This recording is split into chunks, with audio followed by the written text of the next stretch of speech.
அனைவருக்கும் வணக்கம். இன்னைக்கு நம்ம தெலுங்குல ரீசெண்டா ரிலீஸ் ஆயிருக்க மா ஊரி போலிமூரா பகுதி 2 தான் பார்க்க போறோம். பார்ட் 1 பார்க்காம இருந்தீங்க அப்படின்னா இந்த கதை ஒரு மாதிரி குழப்புற மாதிரி இருக்கும். ஸோ பார்ட் 1 பார்க்காதவங்க லிங்க் டிஸ்கிரிப்ஷன்ல இருக்கு, மறக்காம செக் அவுட் பண்ணிட்டு இந்த வீடியோ கண்டினியூ பண்ணுங்க.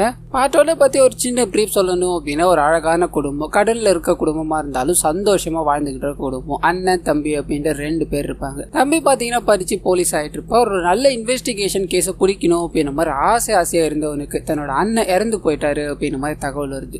அவரை கொடூரமான முறையில கொலை பண்ணிருக்காங்க அப்படின்ற மாதிரி வெளியே வர ஆரம்பிக்குது. மக்கள் எல்லாருமே இது பெரிதும் பேசிக்கிட்டே இருக்கும் போது அவர் சாகல, வேற ஒரு பெரிய வேலையை பண்ணியிருக்காரு அப்படின்ற மாதிரி அவரோட தம்பிக்கு தெரிய வருது. ஆனா அந்த வேலை என்ன அப்படின்னதையும், தன்னோட அண்ணன் பிளாக் மேஜிக்ல எல்லாம் ஈடுபடுற ஆளு அப்படின்ற மாதிரி வெளி உலகத்துக்கு தெரியாத விஷயங்கள் எல்லாமே ஃபேமிலிக்கு தெரியற மாதிரியும், தம்பி பாத்தீங்கன்னா அண்ணனை கண்டுபிடிக்காம வர மாட்டேன்னு கிளம்புற மாதிரியும் முடிச்சிருப்பாங்க. இப்போ இந்த படத்தோட ஸ்டார்டிங்ஸ்லயே பாத்தீங்கன்னா அகோரி கிட்ட ஒரு முகம் தெரியாத நபர் நிறைய விஷயங்களை பேசிக்கிட்டே இருக்க மாதிரி காமிக்கிறாங்க. என்னதான் தொழில்நுட்பம் வளர்ந்துகிட்டே போனாலும் அந்த காலத்துல சொல்லப்பட்ட விஷயங்கள் எல்லாத்துக்குமே இன்னும் தொழில்நுட்பத்தால விளக்கம் கூற முடியல. அது எவ்வளவு நாளாலும் அப்படியே இருக்கோ அப்படின்னு மாதிரி சொல்லி கட் பண்ணி அந்த காணாம போன அண்ணன் இருக்கா இல்லையா, ஊர் உலகத்தை பொறுத்தவரையும் அவர் செத்து போயிட்டாரு. ஃபேமிலியை பொறுத்தவரையும் பிளாக் மேஜிக் எல்லாத்தையும் ஈடுபட்டு ஓடி போயிட்டாருன்னு இருக்கு இல்லையா, அவரை கேரளால காமிக்கிறாங்க. அவரோட சின்ன வயசு காதலியான கவிதாவை சூனியம் படி இங்க கூட்டு வந்துட்டு இருப்பாரு. கேரளா மக்களோட ஒன்றி வாழ்ந்துகிட்டு இருக்காரு அப்படின்றத இப்போ நமக்கு காமிக்கிறாங்க. கட் பண்ணா இந்த குமாரி விட்டுட்டு போன அவரோட மனைவியை காமிக்கிறாங்க. கணவர் ஓடி போயிட்டாரு, அந்த கணவரோட தம்பியா அவரை தேடி பின்னாடியே போயிட்டாரு அப்படின்ற மாதிரி இவங்க தன் குழந்தையோட ரொம்ப கஷ்டப்பட்டு வாழ்ந்துகிட்டு இருக்காங்க அப்படின்ற மாதிரி காமிக்கிறாங்க. அந்த பக்கத்து வீட்டுக்காரர் இவங்களோட நெருங்கிய நண்பர் தான் இல்லையா, அவரை பார்க்கணும் அப்படின்ற மாதிரி போறாங்க. அந்த சமயம்னு பார்த்து அவர் மாலை போட்டிருப்பார். அண்ட் ஊர்ல இருக்க இவரோட மனைவிக்கு பிரச்சனை, காசு தேவைப்படுது, என்ன பண்ணுதுன்னு தெரியல அப்படின்னு ஒரு நிலைமையில உட்காந்துகிட்டு இருக்காரு. இந்த விஷயங்கள் எல்லாத்தையும் இந்த லக்ஷ்மி கேட்க தான் கிட்ட தன்னோட கணவர் கொடுத்துட்டு போற கம்பல் எடுத்து கொடுக்குறாங்க. உன்னோட ஃபேமிலி பிரச்சனையை முதல்ல பாரு, உன்னோட மனைவி எங்க இருக்கா, அவகிட்ட நான் பேச முடியுமா அப்படின்ற மாதிரி போன்ல கனெக்ட் ஆகுறாங்க. காசை நான் கொடுத்து விட்டுருக்கேன், நீ வாங்கிக்கோமா, எல்லாமே சரியாயிடும் அப்படின்ற மாதிரி தேத்தி விட்டுறாங்க. இன்னொரு பக்கம் கட் பண்ண அந்த ஊர்ல இருக்க போலீஸ் ஸ்டேஷனை காமிக்கிறாங்க. புது எஸ்ஐ அங்க வராரு அப்படின்ற மாதிரி இருக்கும். வந்த உடனே தடபுடல எல்லாரும் கவனிச்சுக்கிட்டே இருக்க அந்த கவிதாவோட சொந்தக்காரர் அப்படின்ற மாதிரி ஒரு நபர் இருந்திருப்பார் இல்லையா ஃபர்ஸ்ட் பார்ட்ல, அவர் அங்க வராரு. சார், நமக்கு தேவையானது எல்லாத்தையும் பார்த்து ஊத்தீங்க அப்படின்னா உங்களுக்கு தேவையானதை கடைச்சிட்டு போகும் சார். இதுக்கு முன்னாடி வந்தவர் இறந்து போயிட்டாரு, இனிமேல் எல்லாமே நான் தானே சொல்ல. அந்த எஸ்ஐ ஒன்னும் கவலைப்படாத, எல்லாத்தையும் நான் பாத்துக்கிறேன்னு சொல்லி அனுப்பி வச்சுட்டு உள்ள இருக்க எல்லாரும் விசாரிச்சுக்கிட்டே இருக்கும்போது அங்க ஒரு நபரை காணோம் அப்படின்ற மாதிரி தெரிய வருது. அவர் யாருன்னு தேடி பார்க்கும்போது காணாம போன ஜங்கையா அப்படின்ற மாதிரி தெரிய வருது. தான் அண்ணனை கண்டுபிடிச்சு தீர்வேன் அப்படின்ற மாதிரி போனா எங்க போனா என்ன ஆனான்னு தெரியல சார். இது வரைக்கும் அவனோட எந்த தகவலும் இங்க வந்து சேரலன்னு சொல்ல இங்க இருக்க எஸ்ஐ என்னையா இந்த கேஸ்ல நானும் பார்த்தேன், தன்னோட அண்ணனை கொண்டுட்டாங்கன்னு கேஸ் கொடுத்துருக்கான், மறுபடியும் வாபஸ் வாங்கியிருக்கான், பணத்தை செட்டில்மெண்ட் பண்ணிருப்பாங்க, ஓடி போயிட்டு இருப்பான். அவனை காணணும், வீட்டுல இருக்கிறவங்க கூட கம்ப்ளைண்ட் கொடுக்கலையே, இதுல இருந்தே தெரிய வேணாமான்னு சொல்ல அங்க இருக்கிற ஒரே கான்ஸ்டபிள் எல்லாருமே கரப்டட் போலீஸ் ஆபீசர் தான் சார், நான் இல்லன்னு சொல்லல, சந்தர்ப்ப சூழ்நிலையால அப்படி மாறுவாங்க. ஆனா ஜங்கையா பொறுத்தவரையும் அவன் ரொம்ப நல்ல மனசுக்காரன் சார், எனக்கு அவனை நல்லாவே தெரியும். அவன் காணாம போன ஒரு 10 நாள் கழிச்சு அவனோட அண்ணி கம்ப்ளைண்ட் கொடுக்கணும் அப்படின்ற மாதிரி வந்தாங்க. அப்ப இருக்கிற எஸ்ஐயால நான் பிரச்சனை ஆயிடும் சொல்லி அனுப்பி வச்சிருக்கேன் சார், அவர் ரொம்ப நல்லவன் தான் சார் அப்படின்ற மாதிரி சொல்லிட்டு போக இவருக்குள்ள அப்படி என்னடா அவன் நல்லவனா இருப்பான், அவரோட கேஸ் எடுத்து பாத்துடலாமா அப்படின்ற மாதிரி மொத்த ஹிஸ்டரியும் செக் பண்ணி பாக்குறாரு. அது எல்லாத்தையும் கலெக்ட் பண்ணி வச்சுட்டு இவன் காணாம போன இன்வெஸ்டிகேஷன் கேஸ நானே எடுக்கிற, அவ்வளோ நல்லவன்றல பாப்போம் என்னதான் பண்ணி வச்சிருக்கான்னு அப்படின்னு ஒரு பார்வை கட் பண்ணி லக்ஷ்மி இருக்காங்க இல்லையா, அவங்கள பாக்கணும் அப்படின்ற மாதிரி போறாங்க. அந்த சமயம் பார்த்து ரயில்வேல வேலை செய்யற அவங்களோட அங்கிள் அங்க பேசிக்கிட்டு இருப்பாங்க. இவங்க போனதும் அவங்க அங்கிள் அனுப்பி வச்சிடுறாங்க. அந்த போலீஸ்காரரும் உன்னோட புருஷனை கொண்டுட்டாங்க அப்படின்ற மாதிரி இருக்கு, ஜங்கையாவை காணோம், இதை பத்தி நீ என்ன நினைக்கிறேன்னு கேட்க பக்கத்து வீட்டுக்காரர் வர்றாரு. அவரோட போனை செக் பண்ணி பார்த்துட்டு நீங்க 2 பேரும் தான் பிரைம் சஸ்பெக்ட், எங்க போகணும்னாலும் சொல்லிட்டு தான் போகணும்னு கிளம்ப அப்படியே கட் பண்ணி அடுத்த நாள் காமிக்கிறாங்க. இவரை கவனிச்சுக்கிட்டா நான் எல்லா தர அப்படின்னும் போது அந்த கவிதாவோட சொந்தக்காரர் ஒருத்தர் சொல்லிக்கிட்டு இருந்தார் இல்லையா, அவர் கோயில் எதிரில் செத்து போய் கிடக்குறாரு அப்படின்னு தகவல் வருது. போய் பாக்குறாங்க. இந்த கோயில் பாத்தீங்கன்னா ஒரு சபிக்கப்பட்ட கோயில், ஊர் மக்கள் யாருமே போக கூடாது அப்படின்னு தான் இருக்கும். இந்த கோயில் முன்னாடி இவர் இறந்து போய் கிடக்கிறதால எல்லாருக்கும் அதிர்ச்சியா இருக்கு. அது கூடவே ஏசையும் நேற்று தானே பார்த்தோம், அதுக்குள்ள எப்படி இறந்து போனா அப்படின்ற யோசனைகள் கட் பண்ணி அந்த ஃபேமிலி நண்பர் மாலை போட்டுக்கிட்டு இருந்தாரு அப்படின்ற மாதிரி காமிச்சாங்களே, அவர் பாத்தீங்கன்னா சபரிமலை பயணம் போகணும் அப்படின்ற மாதிரி மலைக்கு போய்கிட்டே இருக்காரு. அந்த சமயம் பார்த்து தூரத்துல இறந்து போனதா சொல்லப்பட்ட இவரோட நண்பர் பாத்தீங்கன்னா அங்க உயிரோட நின்றுகிட்டு இருக்கத கவனிக்கிறார். ஆனா கிட்ட போய் பேச தைரியம் வரல, ஏன்னா அவர் பண்ண விஷயங்கள்லாம் அந்த மாதிரி. சோ இதனால அவர் யாருக்கும் தெரியாம ஃபாலோ பண்ண ஆரம்பிக்கிறார். நைட் ஆயிடுது, பின்னாடியே போக்கிட்டே இருக்க ஒரு இடத்துல அவர் எங்க போனாரு என்ன ஆனான்னு தெரியல. இதனால என்ன பண்றதுன்னு தெரியாம போனை பாக்குற, சுவிட்ச் ஆஃப் பண்ணப்பட்டிருக்கு. ஒன்னும் பண்ண முடியாததால அமைதியா உட்காந்துகிட்டே இருக்க தூரத்துல இருந்து ஒரு சத்தம். ஊர்ல இருக்க எல்லாரும் எப்படி இருக்காங்கன்னு கேட்க பயந்து போறாரு. உனக்கு என்னடா ஆச்சு, ஊர்ல ஏதோ பேசிக்கிட்டு இருக்காங்க, நீ என்னோட நண்பன் தானா அப்படின்ற மாதிரி கேட்க இவர் ஒரே வார்த்தையா நான் எல்லாத்தையும் சுத்தப்படுத்தணுன்றதுக்காக தான் வந்திருக்கேன்னு நிக்கிறார். அப்படியே கட் பண்ணி ஒரு சின்ன பிளாஷ்பேக்கை காமிக்கிறாங்க. இவர் பண்ணிட்டு வந்த சம்பவத்தால ஊர்ல இருக்கிற அந்த கவிதாவோட சொந்தக்காரர் இருக்கா இல்லையா, அவனோட குடும்பமே படிக்க கூடாது அப்படின்ற மாதிரி லக்ஷ்மியோட பையனை பாத்தீங்கன்னா அடிச்சு துரத்திட்டு இருப்பாங்க. இந்த விஷயத்த அந்த பையன் ஓடி போய் தன்னோட அம்மா கிட்ட சொல்றா. படிக்க விட மாட்டாங்க அப்படின்றத தெரிஞ்சுக்கிட்டு இவங்க வேகமா இவங்க கணவரோட சொந்தக்காரரை பார்க்கணும் அப்படின்ற மாதிரி பஸ்ல ஏறி கிளம்புறாங்க. இன்னொரு பக்கம் கற்பான ஆர்கியாலஜிஸ்ட் குரூப் ஒருத்தவங்களை காட்டுறாங்க. அந்த ஊர்லயே பூட்டப்பட்ட கோயில் ஒன்று இருக்கு அப்படின்ற மாதிரி காமிச்சிருந்தாங்க இல்லையா, அந்த கோவிலுக்குள்ள ஏதோ ஒரு விஷயம், அதாவது வரலாற்று பக்கங்கள்ல அவ்வளவா வெளிவராத ஒரு அமானுஷம் ஒளிஞ்சிருக்கு அப்படின்ற விஷயத்த அங்க இருக்க ஒரு நபர் கண்டுபிடிக்கிறாரு. இதை கவர்மெண்ட் கிட்ட கொடுத்தோம் அப்படின்னா அது மூலமா நல்ல பேர் கிடைக்கும் அப்படின்ற மாதிரி பேசிக்கிட்டே இருக்க இவங்களோட சீனியர் ஆபீசர் பாத்தீங்கன்னா இந்த விஷயத்தை எப்படி பண்ணணும் எனக்கு தெரியும், முதல்ல நீ இங்க இருந்து கிளம்புன்னு சொல்லிட்டு அவர் போனதுக்கு அப்புறமா அவரை கொல்லணும் அப்படின்ற மாதிரி ஆளுங்களை அனுப்பி விட்டு கட் பண்ணி இன்வெஸ்டிகேஷன் பண்ணிட்டு இருக்காலே அந்த எஸ் அவரை காமிக்கிறாங்க. ஊர்ல ஒரு செல்வந்தர் மாதிரி ஒருத்தர் இருந்திருப்பாரு, அவர் இறந்து போயிட்டாரு, அவரோட பொண்ணு காணாம போயிட்டாங்க அப்படின்ற மாதிரி இருக்கும். அந்த பொண்ணு எங்க போனாங்கன்னு தேட ஆரம்பிக்கிறாரு. அப்பதான் அவளை கடைசியா ஆட்டோல ஏத்திட்டு போனது லட்சுமியோட புருஷரான குமரையா அப்படின்ற மாதிரி தெரியாவது தேட ஆரம்பிக்கிறாரு. இன்னொரு பக்கம் கட் பண்ணி காட்டுக்குள்ள இருக்க அவரையும் அவர் கூட இருக்க நண்பனையும் காமிக்கிறாங்க. இவர் பல விஷயங்கள் எதுவுமே புரியாம அவர் பின்னாடி வந்துகிட்டே இருக்கும்போது இந்த நபர் பாத்தீங்கன்னா சில அகோரிகள் எல்லாத்தையும் மீட் பண்றாரு, மாந்திரிகங்கள் எல்லாத்தையும் கேட்டுக்கிட்டு இருக்காரு. அப்படியே கட் பண்ணி அன்னைக்கு நைட்டு காமிக்கிறாங்க. அங்க இருக்க சாமியார்கள் மூலமா நிறைய மந்திரங்கள் எல்லாத்தையும் இவர் மேற்கொள்ற மாதிரியோ அதனால சில விஷயங்கள் எல்லாமே இவருக்கு கிடைக்கிற மாதிரியோ காமிக்கிறாங்க. இந்த விஷயத்த எல்லாத்தையும் ஒரு நண்பர் பாக்குறாரு. கட் பண்ணி இதுக்கு அடுத்த நாள் காலையில எல்லாமே முடிஞ்ச ஒரு பாட்டுன்னு தனியா நடந்து போய்கிட்டே இருக்காரு. டே நான் உன் கூடவே தானே இருக்கேன், நீ என்ன பண்ணிக்கிட்டு இருக்கேன்னு எனக்கு சுத்தமா புரியலடா, எதுக்காக இந்த மந்திரம் மாந்திரிகத்துல மூழ்கி போய் கிடக்குறேன்னு கேட்க ஒரு சின்ன விஷயத்த பாத்தீங்கன்னா அவர் சொல்ல ஆரம்பிக்கிறார். தூங்கிக்கிட்டே இருக்கும்போது பூட்டப்பட்ட கோயில்ல நிறைய நகைகள் இருக்கிற மாதிரியோ அதை சுத்தி பாம்பு ஒன்று பாதுகாத்துக்கிட்டு இருக்க மாதிரியோ அவருக்கு தோண ஆரம்பிக்குது. தூக்கத்துல இருந்து எழுந்துக்கிறாரு. இதை நினைச்சு பார்த்துக்கிட்டே பூட்டப்பட்டிருக்க கோயிலுக்கு போக அந்த சமயம்னு பார்த்து இடி வேகமா இடிக்க ஆரம்பிக்குது. அங்க இருக்கிற இரும்புகள் எல்லாமே அரிச்சுக்கிட்டு கதவுல போய் விட்டு இவர் என்ன பண்றதுன்னு தெரியாம அது எல்லாத்தையும் பாக்குறாரு. இதை பத்தி பேசி ஆகணும் அப்படின்ற மாதிரி மந்திரங்கள் எல்லாத்தையும் சொல்லி கொடுத்து உங்களோட அங்கிள் இருக்கா இல்லையா அவர்கிட்ட போய் ஷேர் பண்ண. இது எல்லாமே உன்னோட கனவுதான், ரொம்ப நாள் கழிச்சு அது கோயில் பக்கம் போனதால இந்த மாதிரி வர்றது வாய்ப்பு இருக்கு, இதை பத்தி பெருசா எதுவும் எடுத்துக்காத அனுப்பிவிட அப்படியே கட் பண்ணி இதுக்கு அடுத்த நாள் அவசரமா போன் அடிக்கிறாரு. இவரு என்னவா இருக்கோ அப்படின்ற மாதிரி போய் பார்க்க நேத்து இவர் சொல்லிட்டு போன விஷயங்கள் எல்லாமே உண்மை அப்படின்ற மாதிரி தெரிய வருது. இவரோட அப்பா இறந்து போனதுக்கான காரணமும் அந்த கோயிலா தான் இருக்கும். மகாபாரத போர்ல கிருஷ்ணர் உட்பட அவர் கூட இருக்க பஞ்ச பாண்டவர்கள் எல்லாருமே இங்க வந்து ஒரு நாள் தங்கிட்டு போனாங்க அப்படின்ற மாதிரி வரலாறு இருக்கும். அதனால ஒரு மன்னன் பாத்தீங்கன்னா அவங்களுக்கு ஒரு கோயில் எழுப்புற விதமா நிறைய நகைகள் எல்லாத்தையும் அதுல போட்டு ஒரு பெரிய கோவிலை உருவாக்கி இருக்காரு அப்படின்ற மாதிரி இருக்கும். ஆனா அதை பாதுகாக்கணும்ன்றதுக்காக நிறைய பாம்புகள் அதை சுத்திக்கிட்டு இருக்கு அப்படின்ற மாதிரி இருக்கும். இது எல்லாத்தையும் சொல்லிட்டு அந்த புதையலை எடுக்கிறது அப்படின்றது சாத்தியமே இல்லாத ஒண்ணு,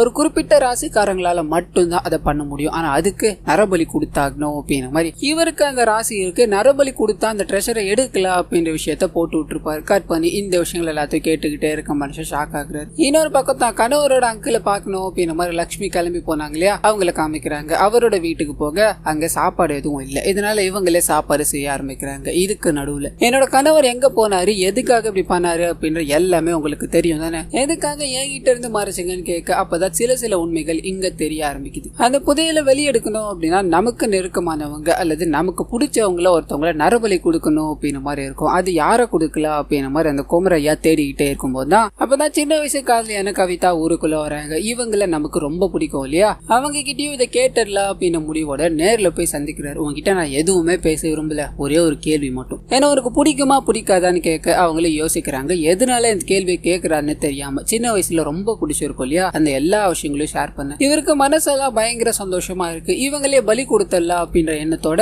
அங்க இருந்து கிளம்புறாரு. அது இது சடங்கை ஸ்டார்ட் பண்ணணும் அப்படின்ற மாதிரி முதல்ல கோயிலுக்குள்ள போறாரு. அங்க இருக்க எல்லாத்தையும் சுத்தி பார்த்துக்கிட்டே இருக்கும்போது ஊருக்குள்ள ஒரு செல்வந்தர் இருக்கா இல்லையா, அவரோட பொண்ணோட அங்க நின்றுட்டு இருக்கிறத பாக்குறாரு. ரெண்டு பேருக்கு விஷயம் தெரிஞ்சிருமோ அப்படின்ற மாதிரி அங்க வந்து யாருக்கும் தெரியாம அன்னைக்கு நைட்டு நிறைய சடங்குகள்ல ஈடுபட்டுக்கிட்டு இருக்க மாதிரி காமிக்கிறாங்க. அந்த கவிதாவை தன்னோட வசப்படுத்தணும் அப்படின்ற மாதிரி முயற்சிக்கிறாரு. அந்த சமயம்னு பார்த்து செல்வந்தரோட பொண்ணான சிம்ரன் அப்படின்றவங்க இவரோட கைகளுக்கு சிக்கிறாங்க. அவங்க மூலமா இந்த கவிதாவோட பாடியை ரீப்ளேஸ்மெண்ட் பண்ணணும் அப்படின்ற மாதிரி கவிதாவோட ஃபேமிலி இருக்காங்க இல்லையா, ஹாஸ்பிட்டல் அட்மிட் ஆகி தன்னோட பொண்ணுக்கு என்ன ஆச்சு அப்படின்னு நிலைமையில வெயிட் பண்ணிட்டு இருப்பாங்க. டாக்டரை இவர் கரெக்ட் பண்ணி அவங்களோட குழந்தை கலைஞ்சு போயிருச்சு, அது அவங்களும் இறந்து போயிட்டாங்க அப்படின்னு தகவலை சொல்லுங்கன்னு சொல்ல அதே மாதிரி அவர் சொல்லிட்டு இருப்பாரு. குழந்தை கலைச்சிட்டு கவிதாவோட பாடியை இவர் தூக்கிட்டு இவர் கொண்டு போன அந்த செல்வந்தரோட பொண்ணு இருக்காங்க இல்லையா அவங்கள ரீப்ளேஸ் பண்ணிட்டு இருப்பாரு. நிறைய பிளாக் மேஜிக் எல்லாம் பண்ணதால அவங்களோட முகமே பார்த்தீங்கன்னா செதஞ்சு போயிட்டு இருக்கும். இதனால ஃபேமிலி மொத்தமும் இறந்து போனது கவிதா தான் நினைச்சு இறுதி சடங்குகள் எல்லாத்தையும் முடிச்சுட்டு போக அன்னைக்கு நைட்டு இவரோட மாமாவும் சேர்ந்து கவிதாவை உயிரோட கொண்டு வரணும் அப்படின்ற மாதிரி நிறைய ஸ்பெல் எல்லாத்தையும் போட்டுக்கிட்டே இருக்காங்க. இதோட முடிவுல இவரோட மாமா இவர்கிட்ட வந்து உட்கார்றாரு. சடங்குகள் எல்லாமே புரிஞ்சு போயிருச்சு, கவிதாவை நான் நாளைக்கு இன்னைக்கு பக்கத்து ஊர்ல இருக்க ரயில்வே ஸ்டேஷனுக்கு கூட்டு வரேன், நீ எல்லாத்தையுமே தயார் பண்ணி வச்சுக்கோ, அது எக்காரணத்தை கொண்டு திரும்பி பார்க்காம இங்க இருந்து போய் ஆகணும்னு சொல்ல அவர் எதுவுமே பேசாம அங்க இருந்து கிளம்புறாரு. கட் பண்ணி இவர் இறந்து போனதா போர்ட்ரேட் பண்ணப்படுற அந்த சம்பவம் இருக்கு இல்லையா, அது நடக்கிற மாதிரி காமிக்கிறாங்க. இது தவறுதலா நடந்த சம்பவம் தான். இதுல அவர் இறந்து போயிட்டாருன்னு ஊர் மக்கள் எல்லாரும் நம்பிக்கிட்டே இருக்கும்போது இதுக்கு அடுத்த நாள் காலையில அந்த நபரோட மாமா பாத்தீங்கன்னா பக்கத்து ஊர்ல இருக்க ரயில்வே ஸ்டேஷனுக்கு போறாரு. கையில ஒரு கயிறை கட்டிட்டு எக்காரணத்தை கொண்டும் இந்த கயிறை நீ கழட்டவே கூடாது, அண்ட் ஒரு சில விஷயங்களை நீ தவறாம பண்ணிக்கிட்டு இருக்கணும் அப்படின்ற மாதிரி கையில ஒரு தண்ணியை குடிக்கிறாரு. காலையிலயும் சாயங்காலமும் இது எந்நேரமும் குடிச்சுக்கிட்டே இருக்கணும், அப்பதான் இது எல்லாமே சரியாகும் அப்படின்ற மாதிரி கவிதாவை கூப்பிட்டாரு. கவிதாவை பார்த்தது இவருக்குள்ள ஒரு சந்தோஷம். ரெண்டு பேரும் கேரளாக்கு அனுப்பி வச்சிருப்பாங்க. காரணம் என்ன அப்படின்னா இவங்க ஊர்ல இருக்க ஒரு கோயில் இருக்கு இல்லையா, அது தொடங்கினதே பாத்தீங்கன்னா கேரளால இருக்க ஒரு குறிப்பிட்ட பகுதியில தான் இருக்கும். அங்க பூஜையை போய் ஸ்டார்ட் பண்ணி நரபலி கொடுத்தாங்க அப்படின்னா அந்த கோயில்ல இருக்க புதையல் எடுக்கிறதுக்கு சில வழிகள் இவருக்கு பிறக்கோ அப்படின்ற மாதிரி இருக்கும். சோ அதனாலதான் கேரளாக்கு இவங்க புறப்பட்டு போயிருக்காங்க.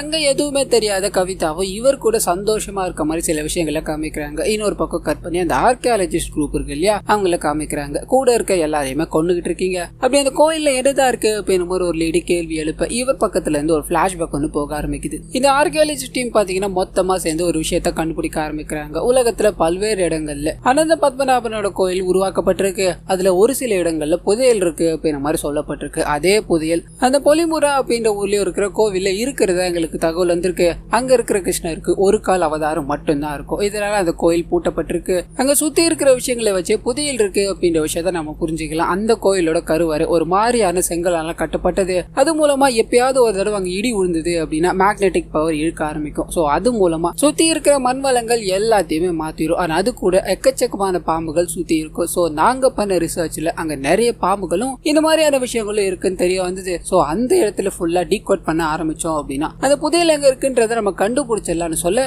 அதுக்கு அந்த ஊர்ல இருக்க ஒரு ஆளை பிடிக்கணும் அப்படின்னு மாதிரி ட்ரை பண்றாங்க. பார்ட் 1ல செல்வந்தர் அப்படின்னு ஒருத்தர் இருந்தார் இல்லையா, அவர் இதுக்குள்ள கொண்டு வராங்க. உனக்கு 10 கோடி வரலும் தரேன், எப்படியாவது அந்த கோயிலுக்குள்ள போக அனுமதி வேணும் அப்படின்னு மாதிரி கேட்க ஊருக்குள்ள ஒரு லேடி அமைச்சு வச்சிருப்பாங்க. ஊர்க்காரங்களுக்கு தெரிஞ்சா பிரச்சனை வரும் அப்படின்றதுக்காக இது செல்வந்தரோட பொண்ணு அப்படின்ற பேர்ல வெளி உலகத்துக்கிட்ட சொல்லி வச்சிருப்பாங்க. இவங்களோட சேர்ந்து கோயிலுக்கு போகும்போது இந்த விஷயத்த அந்த நபர் பார்த்திருப்பா இல்லையா, அந்த சம்பவம் நடந்திருக்கும். இந்த லேடி கோயிலுக்கு போய் நிறைய விஷயங்கள் எல்லாத்தையும் ரிசர்ச் பண்ணி இங்க புதையில இருக்கிறது தெரிய வந்துருச்சு அப்படின்னு மாதிரி நிறைய ரெஃபரன்ஸ் எல்லாத்தையும் எடுத்துட்டு வீட்டுக்கு போக இவங்களோட உடம்புல நிறைய காயங்கள் ஏற்பட ஆரம்பிக்குது, காய்ச்சல் அடிக்க ஆரம்பிக்குது. இதனால அந்த செல்வந்தர் இவங்களை தொட தயங்குறாரு. அங்கிருந்து கார்ல வேகமா போக்கிட்டே இருக்காரு. ஏதோ ஒரு விஷயத்தால இடிச்சு கொல்லப்பட்டு சோ அவர் இறந்து போயிட்டாரு. இந்த லேடி இங்க இருந்து கிளம்பி ஆகணும்னு வண்டியில ஏற அப்பதான் இந்த பிளாக் மேஜிக் பண்றவர்கிட்ட மாட்டிக்கிட்டு இருப்பாங்க. சோ அந்த செல்வந்தரோட பொண்ணு தான் நினைச்சு இவர் எல்லாத்தையும் பண்ணிட்டு இருப்பாரு. அது இன்னொரு பக்கம் கட் பண்ணி கவிதாவோட சொந்தக்காரர் இருக்கா இல்லையா, அவர்கிட்ட போயிருப்பாங்க. முதல்ல இருந்தவர் இறந்து போயிட்டாரு, இப்ப ஊர்ல இருக்க எல்லாத்துக்கும் நீங்க தான் ஹெட்னு கேள்விப்பட்டேன், அந்த கோயிலுக்குள்ள போக அனுமதி வேணும்,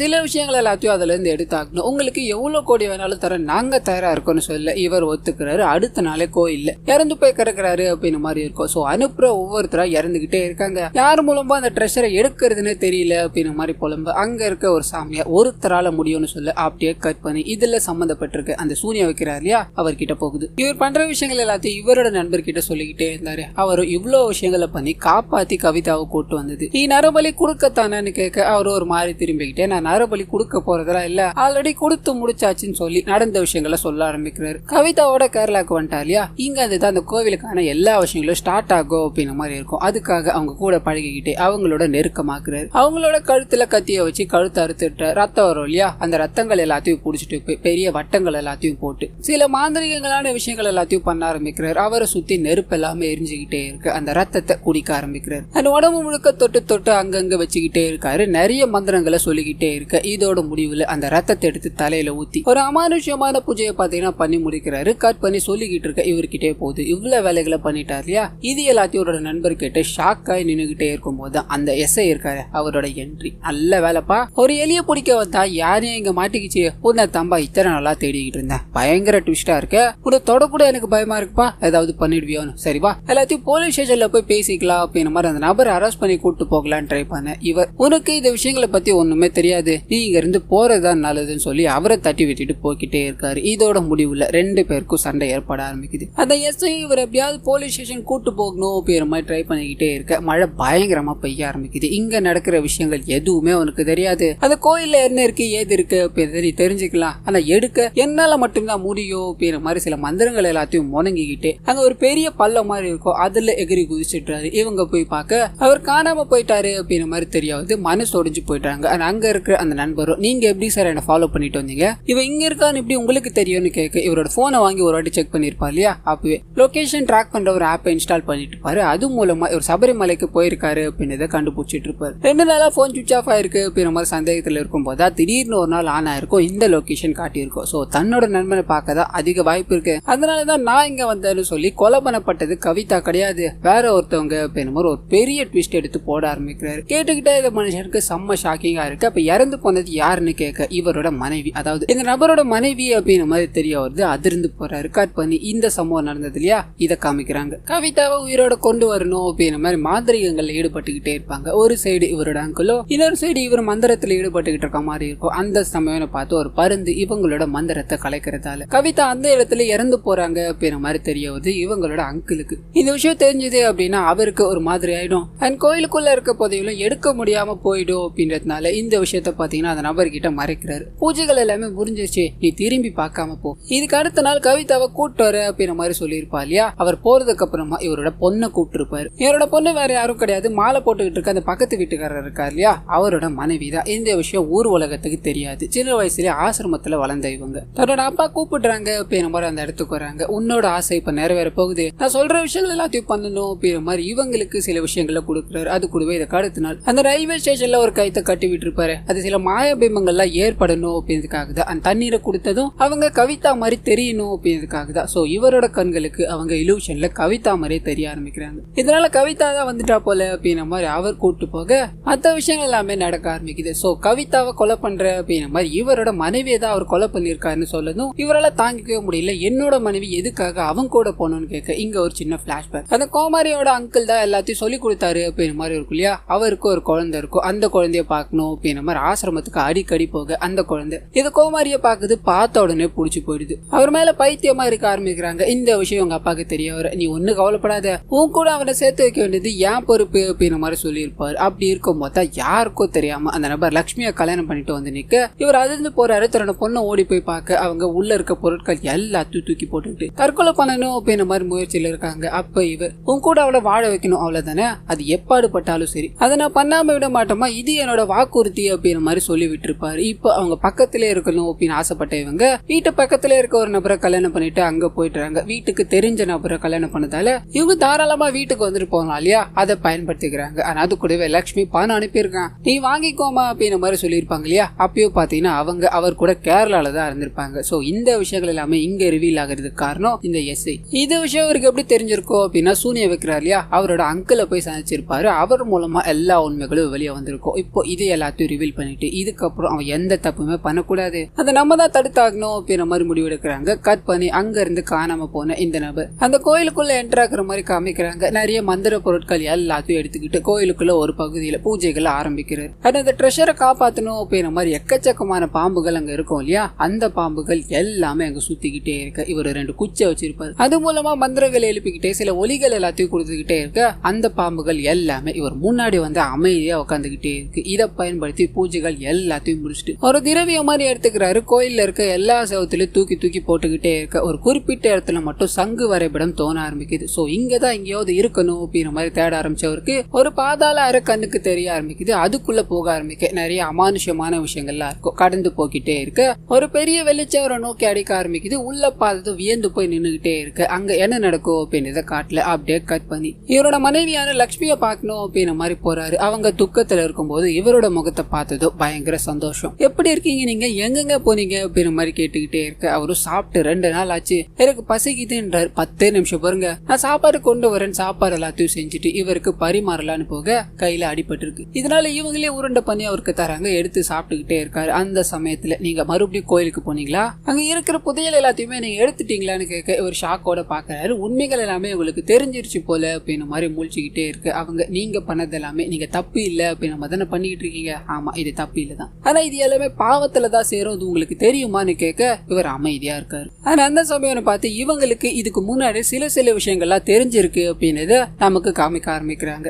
கவிதான்னு நினைச்சு பக்கத்து வீட்டுக்கார பொண்ணை கூப்பிட்டுக்கிட்டு வண்டியில ஏறி இருப்பார் இல்லையா, அப்ப அங்க இருக்கிற அந்த பொண்ணோட அங்கிள் பாத்தீங்கன்னா அதை கவனிச்சிருப்பாரு. இவங்க கிட்ட வந்து ஷேர் பண்ணிக்கிட்டே இருக்கும்போது எஸ்ஏ வந்திருப்பா இல்லையா, அந்த சம்பவம் நடக்கும். தன்னோட கணவருக்கும் கவிதாக்கும் என்ன சம்பந்தமா இருக்கோ அப்படிங்கிற மாதிரி தேட ஆரம்பிக்கிறாங்க. யாருக்கும் தெரியாம அந்த வீட்டுக்குள்ள போய் சர்ச் பண்ணிக்கிட்டே இருக்கும்போது தான் இவங்க யாரு எந்த வகையில இவங்களுக்கு சொந்தம் அப்படிங்கிற மாதிரி தெரிய ஆரம்பிக்குது. இதனால குழந்தைய கூப்பிட்டுக்கிட்டு அவங்களோட அங்கிள் வீட்டுக்கு போகணும்னு முடிவு பண்ணிருப்பாங்க இல்லையா, அங்க காமிக்கிறாங்க. நடந்த விஷயங்கள் எல்லாத்தையும் சொல்ல யாருக்கு யார் கூட வாழணும் அப்படின்றது எழுதியிருக்கோ அதுதான்மா நடக்கும், இதெல்லாமே நடக்கணும்னு இருக்கு, அதனாலதான்மா நடந்துகிட்டு இருக்குன்னு அவர் எகத்தாலாம பதில் சொல்லிக்கிட்டே இருக்க இவங்க தான் சாப்பாடு செய்யற மாதிரி இருந்திருக்கும் இல்லையா, அதுல விஷம் வச்சிட்டு இருப்பாங்க. அந்த இடத்துல அவர் துடிக்க துடிக்க இறந்து போறாரு. கட் பண்ணி பிரசன்ட்டுக்கு வருது. இப்போ இங்க இவங்க சாப்பாடு செஞ்சு கொடுத்தாங்க. இவருக்கும் விஷம் தான் வச்சிருப்பாங்க. ரத்த வாந்தி எடுக்க பொத்துன்னு கீழே விழுந்துட்டு இவங்களும் ஓடி போய் தாங்கி பிடிக்கிறாங்க. அன்னைக்கு நீங்க கூட்டு போனது கவிதா இல்ல அப்படின்னது உங்களுக்கு அன்னைக்கே தெரியும் தானேன்னு கேட்க ஒரு சின்ன விஷயம் ரிவீல் ஆகுது. அந்த ட்ரெயின்ல கயிறை கழட்டவே கூடாது அப்படிங்கிற மாதிரி சொல்லியிருப்பா இல்லையா, கழட்டி தூக்கி போட்டிருப்பா. சோ பக்கத்துல இருக்கிறது யாருன்னு தெரிஞ்சிருக்கும். இருந்தாலும் அவங்களை கூப்பிட்டு பக்கத்துல உட்கார வச்சிருப்பாரு. கொஞ்ச நாள் கேரளால போய் சந்தோஷமா இருக்க மாதிரி காமிச்சாங்களே, அவங்க கூட பழகி அவங்களோட அன்பை பெறணும் அப்படின்றதுக்காக மட்டும்தான். ஏன்னா அப்பதான் நரபலி கொடுக்கும்போது திருப்தியா இருக்கும். இந்த விஷயத்தையும் பாத்தீங்கன்னா ரயில்வேல இருக்க ஒருத்தவங்க பார்த்து சொல்லிட்டு இருப்பாங்க. சோ தன்னோட கணவர் இது எல்லாத்தையுமே பாவம்னு தெரிஞ்சுதான் பண்ணிக்கிட்டு இருக்காரு அப்படின்றதுனாலதான் இப்போ விஷம் வச்சிருப்பாங்க. இது கூடவே இதுல இருந்து வெளியே வரணும் அப்படின்னா நம்ம குடும்பத்துக்கு என்ன தெரியுமா தேவை,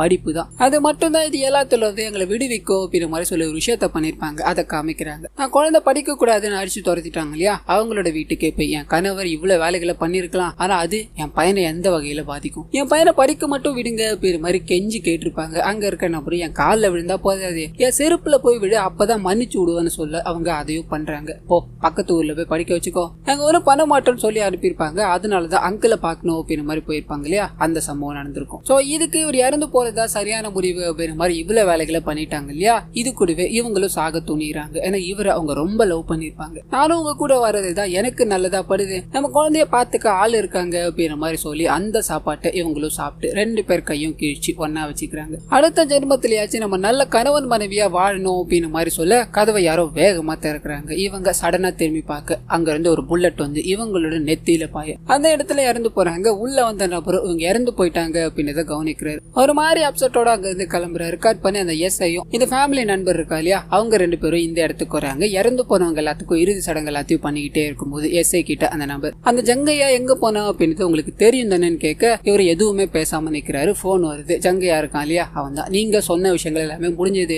நான் இப்ப அங்க ரிட்டர்ன் வந்துகிட்டு இருக்கேன்னு சொல்ல ஸ்டார்டிங் சீன்ல ஒரு அகோரி கிட்ட பேசிக்கிட்டே இருக்க மாதிரி காமிச்சாங்களே, அதுல இவரும் தான் இருப்பாரு. இவர் எதுக்காக இங்க போனாரு அப்படின்னு தெரியல. அதே சமயத்துல எஸ்ஐயோட கை சேர்த்துக்கிட்டு அந்த புதையல் எடுக்கணும் அப்படின்ற மாதிரி கடைசியா ஒரு நபர் வந்தா இல்லையா, அவரு கிளம்ப ஆரம்பிக்கிறாரு. இது கூடவே இன்னும் சில விஷயங்களையும் காமிக்கிறாங்க. புதையல பாக்கணும் அப்படின்னு போன நபர் ரிட்டர்ன் வந்துட்டாரு. அவர் அங்க பார்த்தது என்ன, ஜங்கியா எதுக்காக இந்த மாதிரி ஒரு பயணத்தை பண்ணிக்கிட்டு இருக்கான், அண்ட் கவிதாவோட சொந்தக்காரர் கோவில வினோதமா இறந்து போய் கிடந்தார் இல்லையா, அதுக்கான காரணம் என்ன அப்படின்ற மாதிரி பல மிஸ்ட்ரிஸோட இதோட பகுதி 3ல இதை பார்க்கலாம் அப்படின்னு மாதிரி சொல்லி இந்த படத்தை இதோட முடிக்கிறாங்க. சோ இந்த படத்துல பாத்தீங்கன்னா நிமிஷத்துக்கு நிமிஷம் திருப்பம் வந்துகிட்டே தான் இருக்கும். இது எல்லாத்தையுமே ஒரு அளவுக்கு உங்களுக்கு புரிய வச்சுட்டு அப்படின்னு மாதிரி நம்புறேன். இதுல ஏதாவது டவுட் இருந்தது இல்ல என்னோட வாய்ஸ் ஓவர்ல ஏதாவது பிரச்சனை அப்படின்னா மறந்துடாம அதை கமெண்ட்ஸ்ல மென்ஷன் பண்ணிடுங்க. இது போல நிறைய வீடியோஸ் நீங்க பார்க்கணும்னு ஆசைப்பட்டீங்கன்னா நமது சேனலை மறந்துடாம சப்ஸ்கிரைப் பண்ணி அப்படியே பக்கத்துல இருக்க அந்த பெல் ஐகானை கிளிக் பண்ணிக்கோங்க.